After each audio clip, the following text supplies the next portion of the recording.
I'm Nate Eaton. Thank you for watching today. I'm here with Saul Hernandez. He was juror number 8 in the Lori Vallow Daybell trial that just wrapped up a few days ago. Saul, thanks for having me over. How you feeling? Tired. Yeah? Yeah, a little tired. Is it weird to not be in a courtroom this morning, to actually be out here in the sunshine and enjoying the weather? I'm sure it's nice.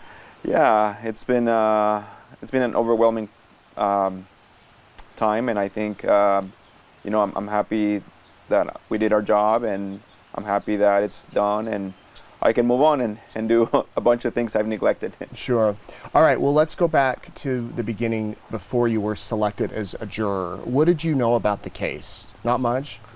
I didn't know much. My wife watches these shows, and oftentimes, I'll walk in a room and she's watching a show, and she watches so many that I know I caught pieces of a documentary. Sometimes when I work from home, I like to have the TV on the background, and I heard again some pieces about it, but I didn't know as much as I do now, of course. Sure. So then you get the jury summons, and what's interesting is, Saul, you've served before on juries. Correct. Yeah, this is my the third time I have been summoned, and the third time I've been selected. Wow. So were you thinking this might be just another short day or two trial like your previous ones? So, I didn't know what to think. I thought for sure they're going to look at me and say, hey, this guy has been here twice before in the last 8 years. Yeah. Let's kick him out. That's not what happened. That's not what happened. Describe the process when you went down to the courthouse. Man, it was clearly something was happening, because the previous 2 times I didn't remember seeing that many people. And when I showed up, there were quite a few more people, and again, I didn't know what trial it was for. When our group had got a chance to move into the courtroom, I still hadn't realized it was her. I thought it was an attorney, a bunch of attorneys. But she was sitting there. She was sitting there, Yeah. and then maybe about 20 minutes later or 10 minutes later, once the judge started explaining, and I looked at her and I said, oh wow, that is her. So I'm sure your wife was curious because she knew the trial was coming up. Mm-hmm. And did you want to be a juror? Did she want you to be a juror? No, I don't think any of us really wanted that. Once I told her, obviously it piqued her interest. Yeah. And we talked about what if. But yeah, I don't think any of us really had any expectations. I didn't know this then, but I know it now. I think there were at least 1,200 people summoned, maybe more. I don't know. Yeah, there were a lot of people, and it took a week to pick all of the jurors, and every day it was questioning of each of the jurors who went down till they got to the final group. And then each side, I believe, got 8 or 12 strikes where they could just cancel however they wanted. And then you found out, what, the Friday before it started, that you were an official juror? Yeah, it was Friday. We were again requested to come back on. Well, I was requested to come back on Thursday, and when I showed up, I knew then that I was one of a potential 48, 60 people, something like that. So the trial starts, and you know that you're going to be there for up to 10 weeks. And one of the first things the prosecutor said in opening arguments was, this is a case about money, power, and sex. And looking back, is that how you would describe the case, the trial? At first I felt it was a reach, maybe a reach for them to start that way. And over time, as time progressed, evidence showed up and testimony was given. Yeah, it became clear to me it was really about money, power, and sex. One of the things, I told you this last night at dinner, but I noticed that you were taking a lot of notes. Mm-hmm. And there were some jurors where I had a better view of. You were one that I was able to see, especially in the beginning. You were taking a lot of notes, and you seemed intently focused. And it seemed like you took your job serious. Was there a witness or a piece of evidence that really kind of solidified the case in your mind? I would tell you that forensic the forensic people, the forensic scientists, Yeah. were key, I think, for me, because when they present that kind of evidence, it's black and white. You remove feeling from it, and there was so much throughout the trial that oftentimes it got confusing. Timelines and depending on which one of the prosecutors got up there were times it got confusing. But I think for me, Detective Hart or Investigator Hart. Yeah, Doug Hart, FBI. He really brought, if there were any loose ends in my mind or questions I had, he brought them together at the end for me and were very helpful. He was one of the last witnesses, I think the second to last witness or third, and he was on the stand a whole day. Yeah. And he went through Lori's iCloud. Yes. So that you're saying that's what was impactful, seeing all those text messages. I mean, not just the text messages, but the timeline, right? You start something from 2018 and then it progresses. You can see the relationship evolve from a potential, maybe inappropriate friendship to clearly having an affair, and then now they're putting their brains together as to how they are going to execute murder of not one but multiple people. Do you think Lori was the mastermind now after sitting through that trial, or Chad? I think same thing. I think as you start to look at all the evidence provided and you understand the timeline from the start to the end, to me it felt like Chad was really the driver. He was clearly in the driver's seat at first. Lori liked what she heard. She was a goddess. She was married to this very powerful being, and through multiple lives. And over time, again, you see that relationship evolve to the point that at some point, Lori takes the driver's seat, takes the wheel, and Chad's okay with it.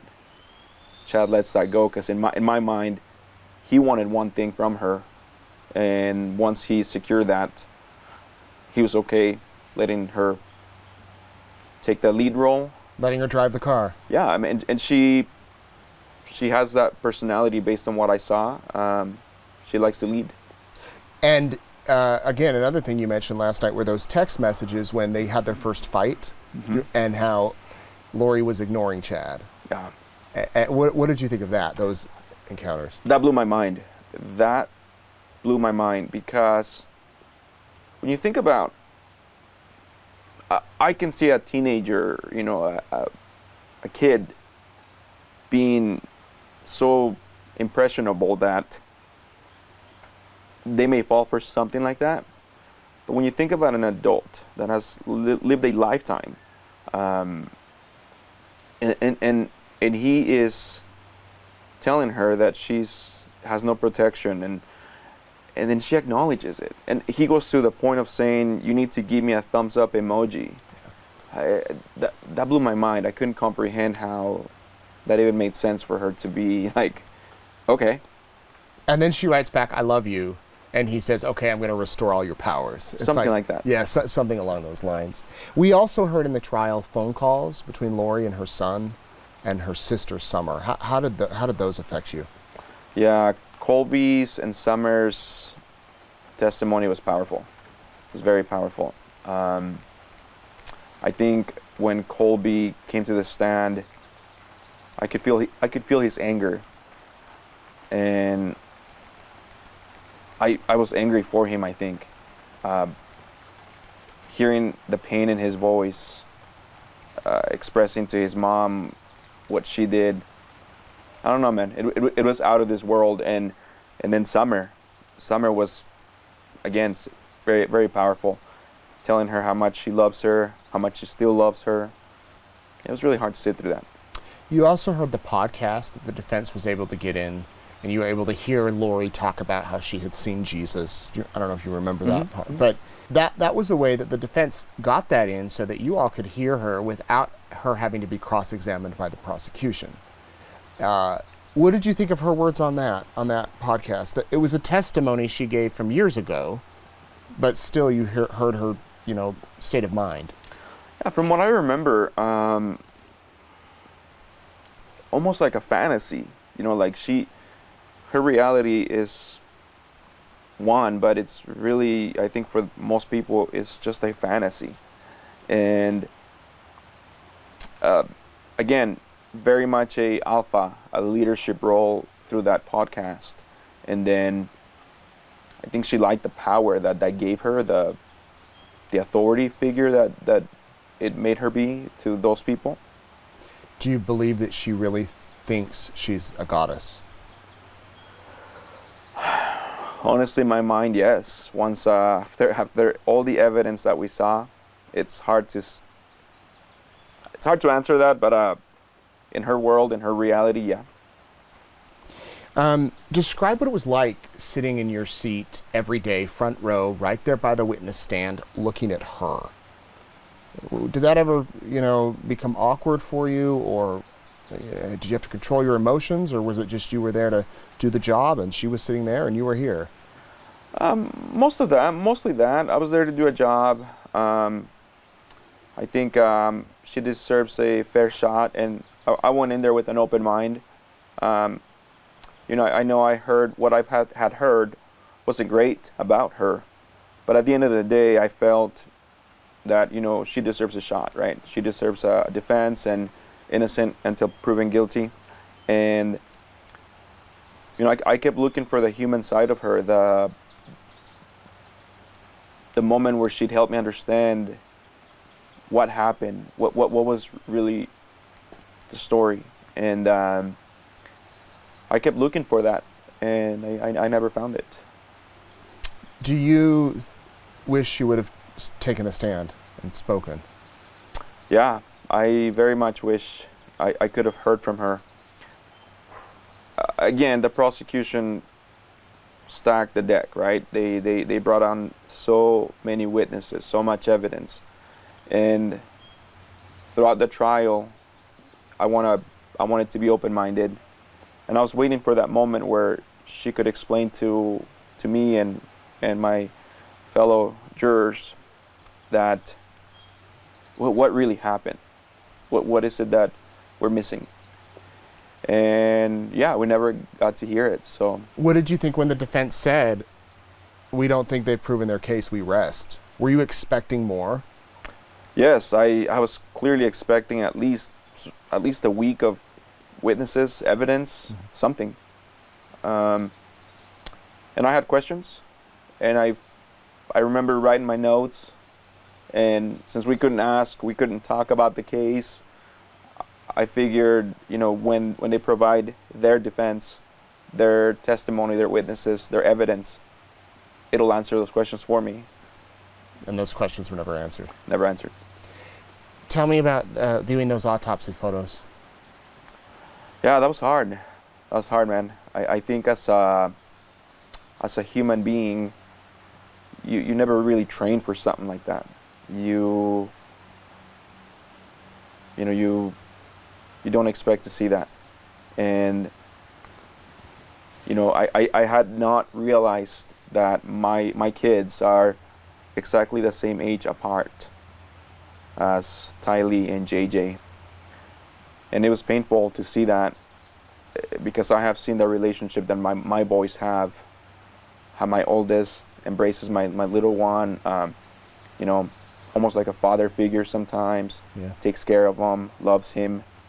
And I could only imagine what Tylee and JJ's relationship was like. And yeah, that was heartbreaking. What was it like in the jury room? The court took a break that day after the photos. What was it like going back in that jury room? You guys can't talk about it, yet you've seen some horrible, gruesome, graphic stuff. It was the most awkward silence I've ever experienced in my adult life. Just no words for it.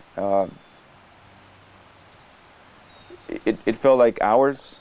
I'm sure it was just minutes before we broke that silence, but it felt like hours. The day that they said there was a hair on duct tape surrounding Lori's hair on duct tape surrounding JJ's body, Was that a pivot point in your mind? Was that a big, bombshell of whoa? What were your thoughts when that witness said that? Not really, because I mean, at the end of the day, JJ lived with Lori, so I would expect that hair would be on there.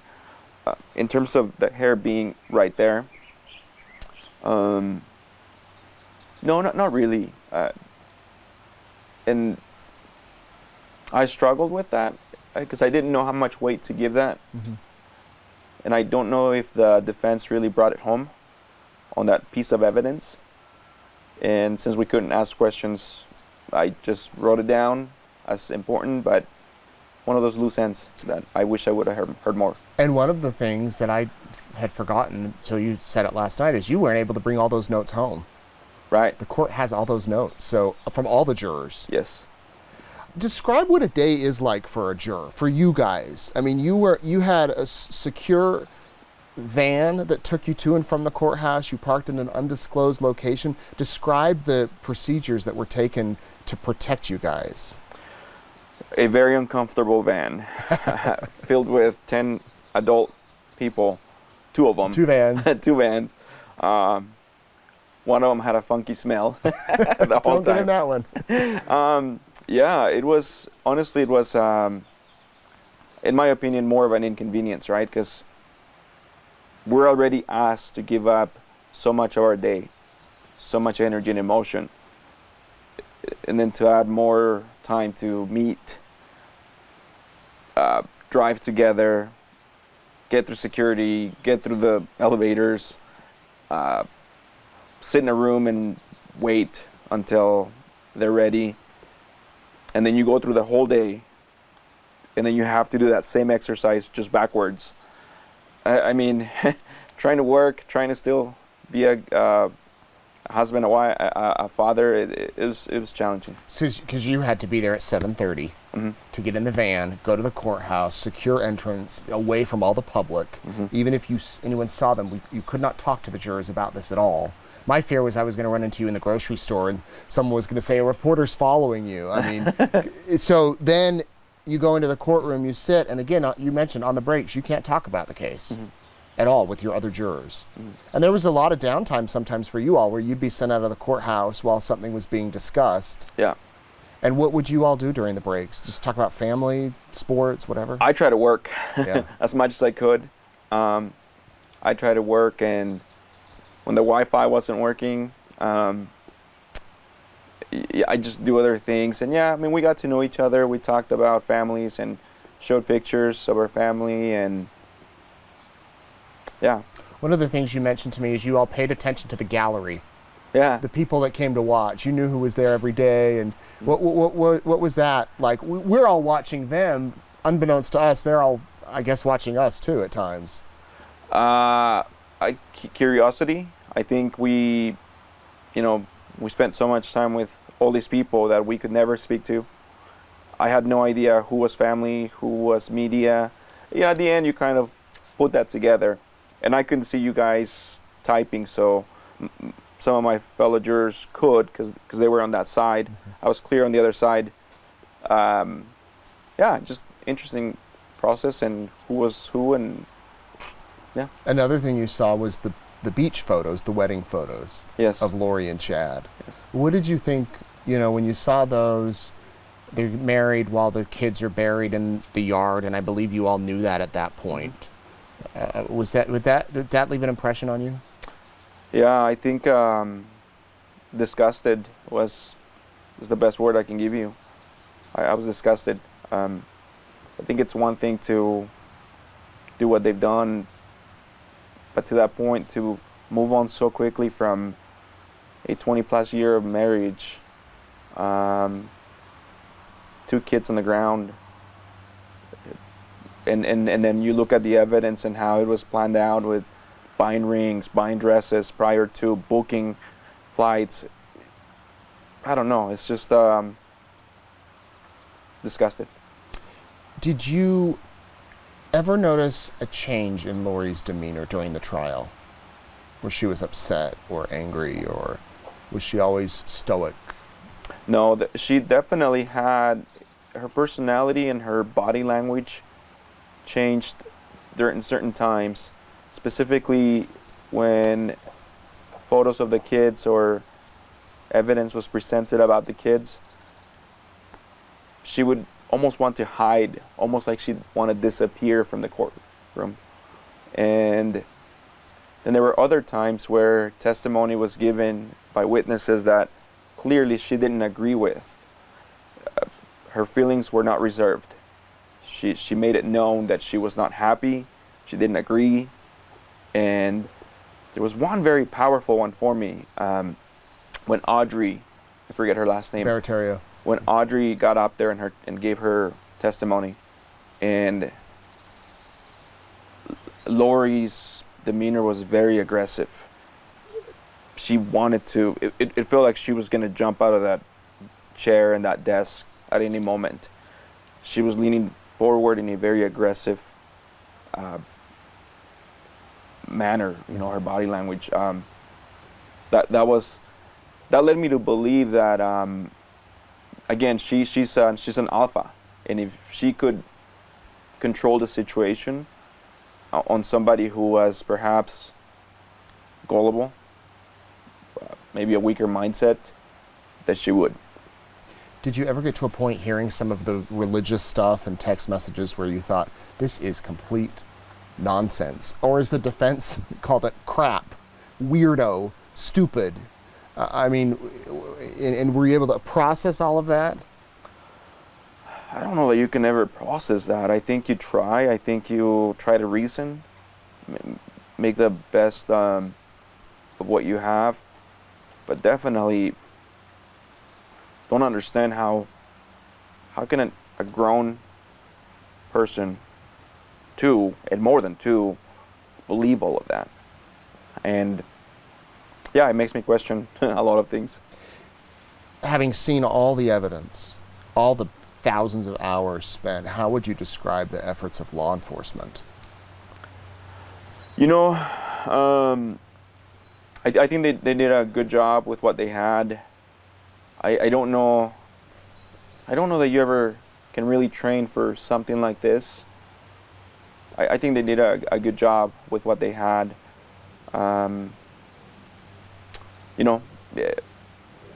You question some things that happened, and I'm sure there's a reason for it. I'll probably never know, but you question, had some things been done different early on, would any of us be here? Do you have an example of one of those things? Well, and we didn't consider this during our deliberations because it was clear to us, the instructions were clear. Arizona, evidence and testimony is only for demonstrative purposes. Sure, yeah. And we all were very, very respectful of the rules, the directions that we were given. But now being removed from that, I think the police department in Phoenix had some significant red flags that, had they been followed up on, maybe we're not here. Do you mean after Charles was shot? Before and after. Before and after. Before, yeah, you're right. Before he was shot with that body cam. How would you describe the prosecution, their overall case? And sitting in a juror's seat, you trying to comprehend it all and understand it all. How would you describe it? I felt like there were a couple of them that did a great job. They were very much matter of fact, to the point, easy to follow. And then you had a couple that were hard to follow sometimes, were hard to stay engaged with. And as you're taking notes and you're doing the very best job that you can, sometimes it was hard to keep up, and to the point that it got confusing at times. Mm-hmm. And how would you describe the defense? I think they had a tough job ahead of them, and I don't know that I feel bad. Maybe that's not the right word, but I just think they had a steep hill to climb from the start. And I wish I would have heard more about defense. And yeah, I never heard it. So it was interesting seeing some of the conversation and the objections, especially from Thomas. Yeah. You said last night, and I think you kind of knew what was coming after a while as far as the objections. Mm. I don't want to say that there was a pattern, but you kind of, in a way, and as an observer, if you're there every day, you kind of know, oh, they're going to object here and here and here, and you kind of saw that happen. Yeah, that was interesting. Can you describe the deliberation process for us? Yeah, once the case was turned over to us, the first thing we did is name a foreman, and we did a voting system, selection by voting, and the person that we selected did a phenomenal job. I think we were all clear as to the magnitude of the job that we had ahead of us and the importance of it. I think we all remained very professional, respectful to one another, because there were conversations that at times, not heated, but definitely a couple of us got excited about him. We selected the charges that we felt were we didn't have to go through as much evidence to come to a conclusion. So the charge that had been proven the most you started with. Correct, because and what was that? The first one was grand theft, then conspiracy on both counts for the kids, and then it was clear two actually of our jury members voiced their concern with the conspiracy for Tammy. And we knew that, I think for us, that was the hardest count, the hardest charge to come to a conclusion. So we left that to the end. At some point, we decided it was time to go home.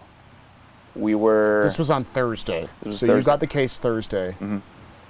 And just so you're aware, we thought that the jurors would stay all night because around 5 you got dinner. Dinner was brought in. Yeah. But you didn't stay all night. You went home like 2 hours later. Yeah, I think what happened is we, just imagine all the emotions, all the amounts of evidence that we had to go through. And again, we didn't take this job lightly. We made sure that we gave it our best. And I think by the time we concluded on those 3 counts, a few of us were tired. I know I was. And I voiced my concern that I wanted to be clear-headed, rested, to take on the charges that we knew we were going to have to go through a lot more evidence, a lot more conversation, dialogue, and back and forth. So I and maybe another person made the suggestion to, let's go home and come back. Mm-hmm. You were caught up in the beginning on the murder charge for Tylee. I was. Why? I want to say it was me and another juror that had questions about it at first. And then through evidence and discussion, this other individual, I think, got behind, the group. And I wanted to hear more. I just felt like Tylee's murder 1 charge hadn't been proven beyond reasonable doubt for me yet. And perhaps it was that I didn't remember or I didn't have all the evidence that I wanted to see. And respectfully, and my fellow jurors did a great job. We talked, they presented, we pulled some exhibits. We went through them all. We listened to some more audio, and that helped me come to that conclusion of guilty.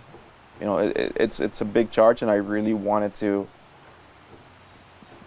give it its process, its due process that it required. And so that happened Friday morning. Correct. And then you discussed the conspiracy on Tammy. Yes. And that's when you all reached unanimous verdict on all the counts. Yes. Yeah. Tammy was the last one that we, again, one or two of our members were very clear that that was a hard one for them. So again, did the same exercise with them, and at some point, you know, I got up there and showed what helped me come to my conclusion. And other people did the same exercise with this member. And I don't remember how long it took, but after showing him all the evidence, he was okay. What was that like when you finally reached the conclusion, the verdict? Surreal. You know, like we made it, we did it, we arrived, and I think, I don't know, a sense of we did it the right way. We didn't rush into this. We gave her a shot. We followed the process. We followed the rules that the judge gave us.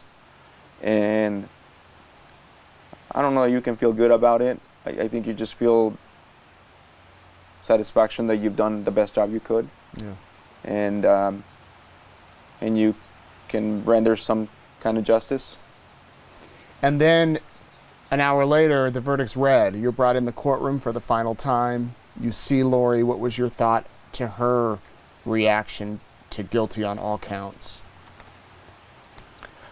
Almost felt like she expected it. It wasn't a surprise to her. I felt her cold. What would you say to her? Do you have any desire to talk to her? I don't. If she wanted to speak to me, I would. I think to just to do it, I guess. I saw evil I think true evil for the first time in my life. If there's a face to evil, it was hers. And I've seen some bad things in my life, but I think for the first time, truly evil. Wow. What would you say to Larry and Kay? You know, I watched them, and I could see Larry way better than I could see Kay. I watched him go through that every day. Be respectful of the court, the process, but I can only imagine what he felt like inside. And although their feelings or their demeanor didn't sway my opinion in any way, as a human being, you can't help not to feel sorry for them. Yeah. And seeing their grandbaby, you know, how they found him, that had to be one of the hardest things any person can do in their lifetime. And yeah, I'd like to tell them that I'm sorry for everything that's happened, and there's nothing that any one of us can say that is gonna make it right or bring the kids back. But hopefully this brings them some closure and peace of mind, and they can continue their lives. And I imagine you'd say the same thing to Tammy's family. Yeah. Her parents and siblings. Yeah. Yep. What, looking back now, is there something you wish you would have seen more of? Obviously, you said you wanted more of a defense. Anything that you would say, I really wish we would have had this or that would have made it easier, or... Yeah, I think the text messages between Chad and Lori around the times of the murders, I think that would have been really helpful. The text messages between Chad and Alex on October 9th and again on October 18th. Yeah. And I don't know, footage, video camera. gosh, everybody has a ring on their door now. Had those apartments had them. And when Alex got in there at 3 a.m. for Tylee, and then again at, I think around the same time on September something for JJ. Mm-hmm. Yeah, that would have been even more solid stuff. What do you want to add? Nothing. I think when you approach jury service, I think it's hard to be excited about it, because who wants to spend their time sitting in a room, when you have other obligations, whether it's work, life, kids. But I think I appreciate our justice system. I think we're a great country because of it, and I respect the process. And although it's a huge inconvenience, I was happy that I could serve and do my duty. And, I feel good about doing it, and the amount of time that I put in it, and that I remained open-minded throughout the whole time. Do you realize now, or when did you realize that this was such a big case? I think during the week of trial being selected, the jury being selected. Oh, so at the beginning, you figured this is a big deal. Yeah, I mean, I knew enough about it to know, once I realized, oh, that's Lori sitting right there. I think then, and then the process, especially because the last 2 times I was there, I think I was selected within the first 2 hours. So, and there weren't that many people. Yeah. So yeah, that was evident to me that this is going to be a big case. And then the judge did say, this is expected to be 6 to 8 weeks. Yeah. And yeah. Well, so many people have said to thank you for your service. No. And I thank you as well, along with the other jurors, and for giving up all of that time to be there and help the legal system at work. And thank you for talking with me, Saul. Appreciate it. Anything you want to add? If you are ever summoned, approach it with an open mind. I think it's one of the liberties that we have in this great country of ours. And, I know not everybody wants to take their time, but I think it's how our justice system works.